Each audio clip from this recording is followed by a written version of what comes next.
제가 정형외과에서만 한 10년 정도 했는데요. 무릎에 물 찼다고 오시는 환자들 정말 많습니다. 인터넷에 보면 물 뺐는데 몇 주 뒤에 다시 찼어요. 엑스레이에서는 이상이 없다는데 계속 물도 차고 아파요. 병원에서는 염증이라고만 하는데 원인은 못 들었어요. 염증이면 항생제 먹어야 되는 거 아닌가요? 물 빼고 난 뒤에 하얀 뼈주사를 놓는데 내성이 생기진 않을까 걱정됩니다. 등의 정말 많은 질문들을 하십니다.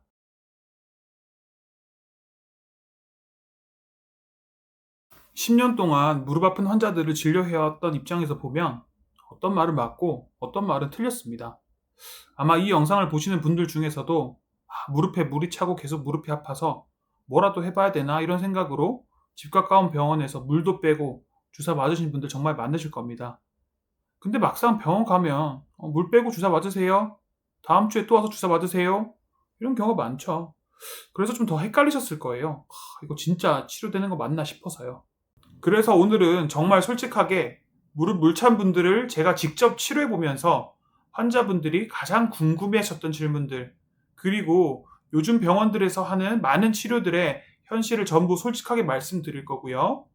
이러한 치료들을 했지만 해결이 안 된다. 이런 분들께는 현실적으로 어떤 검사나 치료가 추가적으로 필요한지도 같이 설명드릴게요. 지금 시작합니다. Let's go.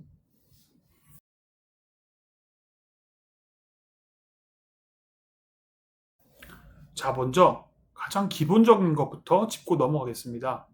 환자분들이 무릎에 물이 찼어요라고 오시는데 사실 그 물이 뭔지도 모르고 치료받으시는 분들이 정말 많습니다. 무릎 관절 안에는 원래부터 소량의 액체가 있습니다. 윤활유처럼 무릎이 부드럽게 움직이도록 도와주는 활액이라는 건데요. 건강한 사람도 이 활액이 한 1에서 2mm 정도는 있습니다. 그런데 무릎에 어떤 이상이 생기면 이 액체가 과도하게 늘어납니다. 심한 경우에는 50에서 100ml까지 차는 경우도 있고요. 이 상태를 의학적으로 슬관절 삼출이라고 부르는데 우리가 흔히 무릎에 물이 찼다라고 표현하는 게 바로 이겁니다. 중요한 건 이겁니다. 이 물의 정체가 뭐냐에 따라 원인도 다르고 치료도 완전히 달라집니다. 활액이 과도하게 분비된 걸 수도 있고 피가 고인 걸 수도 있고 심한 경우에는 고름일 수도 있습니다. 그래서 단순히 물이 찼다는 표현 안에는 사실 굉장히 다양한 상황이 들어있다는 걸 먼저 이해하셔야 됩니다.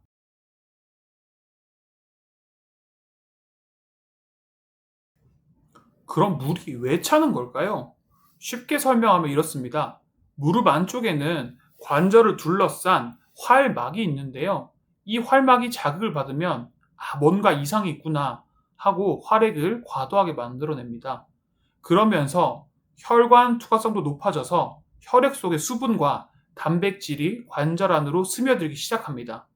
이게 누적되면서 무릎도 붓고 물이 차는 거죠. 그럼 이 활막을 자극하는 원인은 뭘까요? 크게 네 가지로 나눌 수가 있습니다.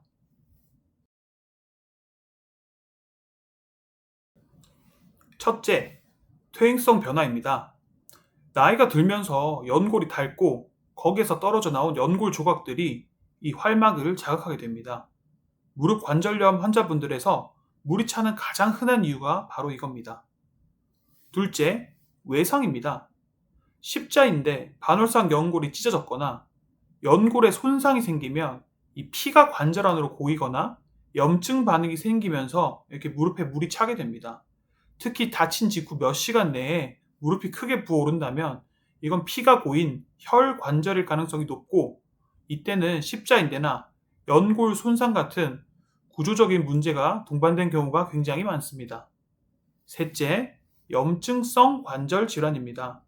류마티스 관절염, 통풍 같은 질환에서는 우리 몸의 면역 반응이 관절 안에 과도하게 일어나면서 물이 차게 됩니다. 이 경우에는 종종 여러 관절이 함께 붓기도 하고 전신 증상이 동반되기도 합니다. 넷째, 감염입니다. 세균이 관절 안에 침투한 경우입니다. 이때는 고름이 차는 화농성 관절염이 되는데요. 빠르게 처치하지 않으면 연골이 빠른 속도로 녹아버립니다. 이 경우는 응급 상황에 가깝습니다. 자, 이제 인터넷에서 정말 많이 보이는 질문들을 하나씩 짚어보겠습니다.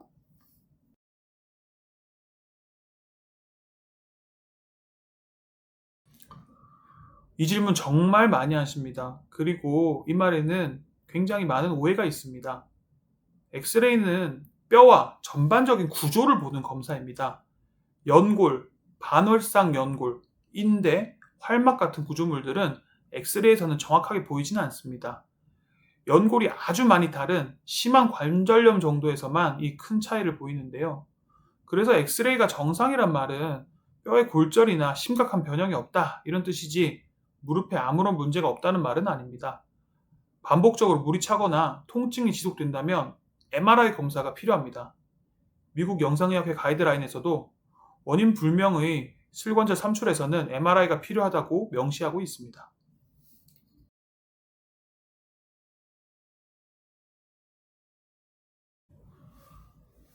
이건 정말 크고 중요한 오해입니다.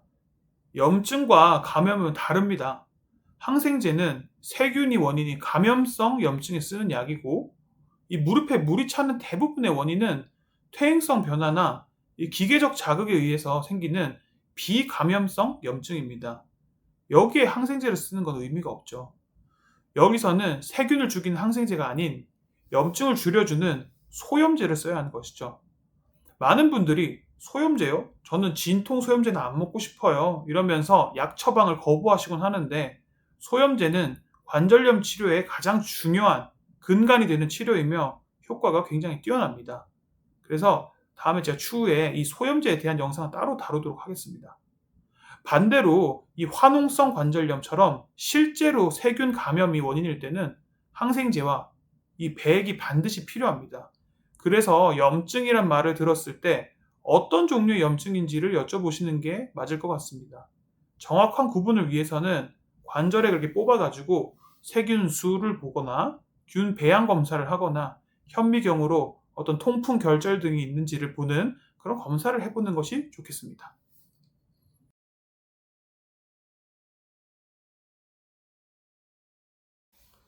이것도 잘못 알려진 정보입니다. 물을 빼는 것 자체가 물을 더 만들게 하지는 않습니다. 한 연구에서 물을 빼고 6개월간 추적한 결과 물을 뺀 그룹과 빼지 않은 그룹의 장기적인 예후에 유의미한 차이는 없었습니다. 물이 다시 차는 건 물을 뺐기 때문이 아니라 물을 만드는 근본적인 원인이 해결되지 않았기 때문입니다. 관절 안에 여전히 자극이 있으면 활막은 계속 액체를 만들어냅니다. 물을 빼는 것 자체는 단기 증상 완화에는 효과가 있지만 재발 방지를 위해서는 반드시 근본적인 원인 진단이 선행되어야 합니다.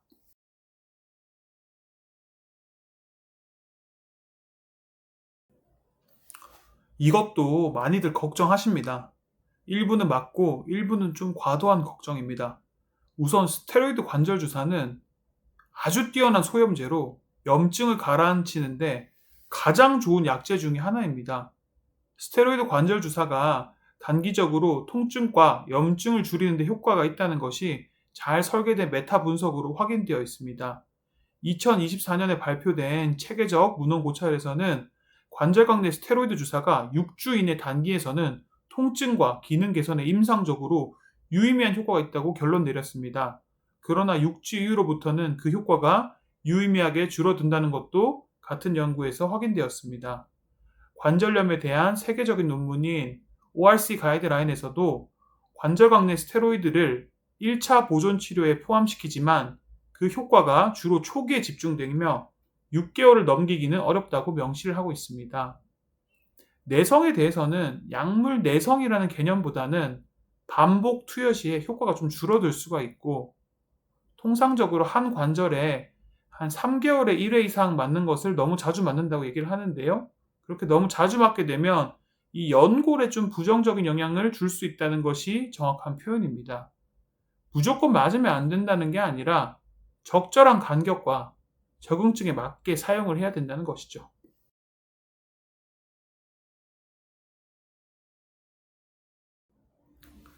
물도 빼고 주사도 맞았는데 계속 반복된다면 이건 신호입니다.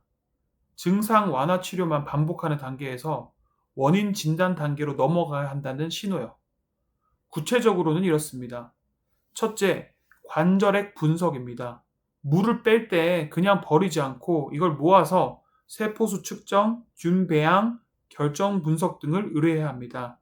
이 검사 하나로 감염인지, 통풍인지, 류마티스인지, 퇴행성인지 방향이 잡힙니다. 둘째, MRI입니다. 엑스레이에서는 안 잡히는 반월상 연골 파열, 십자인대 손상, 연골 결손 등을 확인할 수 있습니다. 반복적인 삼출의 구조적 원인을 찾는데 가장 중요한 검사입니다. 셋째, 혈액 검사입니다. 혈액 검사를 통해서 전신 염증성 질환이나 류마티스, 통풍 여부를 확인합니다. 염증 수치가 높으면 내과나 류마티스 내과의 협진이 필요할 수 있습니다. 이 세 가지 검사가 반복되는 무릎에 물 차는 원인을 밝히는 핵심 스텝입니다. 그 결과에 따라서 관절경 수술, 연골 치료, 약물 조절, 면역 치료 등의 방향이 완전히 달라질 수가 있는 것이죠.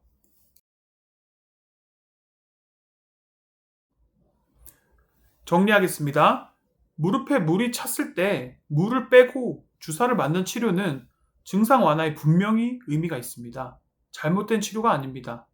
하지만 그것만 반복되고 있다면 지금 치료가 원인이 아닌 결과만을 건드리고 있다는 뜻입니다.